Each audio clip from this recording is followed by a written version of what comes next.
Welcome to Guide Guru. We hope this video helps. You start by confirming parts and safety. A 3.7V Li-ion cell, compact Bluetooth audio board, small amplifier, and 2.3.5.8 Omega drivers.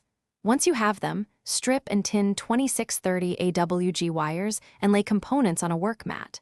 Solder the module's power and audio pads to the amp using short leads. This reduces noise and heat. Make sure to test the module with a phone before sealing anything so you verify pairing and audio output early. You now secure the electronics into the neckband shell.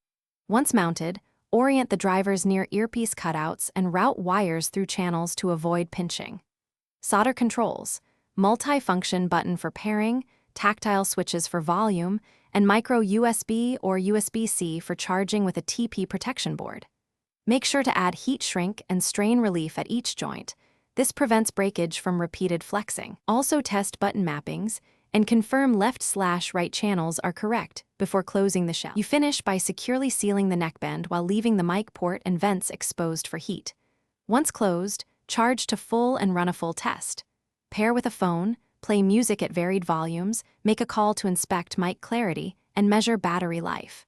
If you encounter issues, first inspect driver polarity and solder joints, then verify module audio output with a multimeter or spare speaker. If pairing fails, reset the module and retry. Those two fixes usually solve most problems. Thanks for watching. Consider subscribing if we helped you today.